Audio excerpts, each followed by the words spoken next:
क्या सच में संसार को हम एक बार भी देख सकते हैं?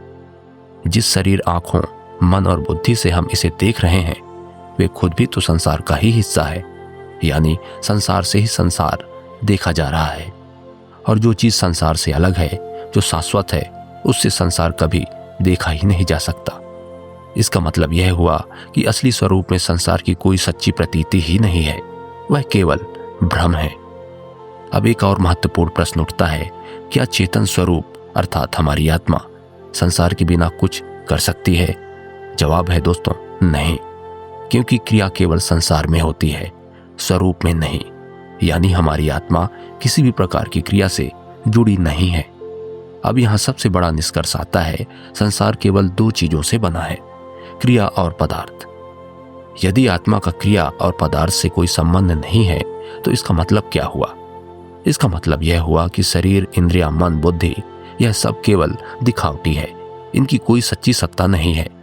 केवल एक ही चीज सच्ची है, परमात्मा, जो इस सब का आधार है, लेकिन स्वयं इन सब से अछूता है।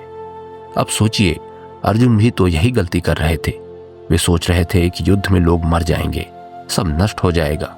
लेकिन भगवान श्री कृष्ण ने कहा, हे अर्जुन, असत तो मरेगा ही और मर ही रहा है। जो बदलता रहता है वह टिक नहीं सकता, लेकिन जो सच्चा है, जो सत्य है, वह कभी नष्ट नहीं होगा। तुम व्यर्थ ही शोक कर रहे हो। अगर आप किसी नदी के किनारे खड़े हों और उसमें हाथ डालें, तो क्या आप दूसरी बार उसी पानी को छू सकते हैं? दोस्तों, कभी नहीं, क्योंकि वह पानी कब का बह चुका होगा। संसार भी ठीक वैसा ही है, हर क्षण बदलता हुआ, हर क्षण असत, और यदि यह असत है तो इसका कोई स्थायी अस्तित्व नहीं हो सकता। तो अब सवाल उठता है, अगर संसार असत है तो सत्य क्या है? श्रीमद् भागवत गीता का यह श्लोक कहता है, सत्य केवल परमात्मा है और यह सत्य कभी भी नहीं बदलता। चाहे आप इसे स्वीकार करें या ना करें, यह सदा विद्यमान रहेगा। जो लोग सत्य और असत के इस भेद को समझ जाते हैं, वे ही असली ज्ञानी हैं। वे कभी भी संसार की नाशवान चीजों के लिए शोक नहीं करते।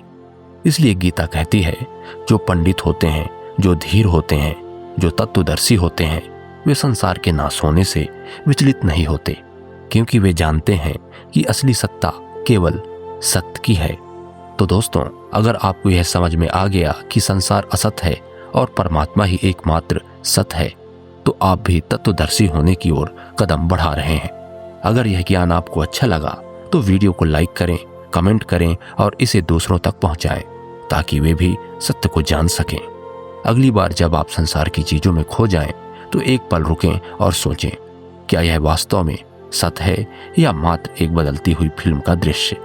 फिर मिलते हैं दोस्तों अगली वीडियो में। आप सभी का जीवन शुभ हो, मंगलमय हो, इसी आशा के साथ नमः शिवाय। जय श्री कृष्ण।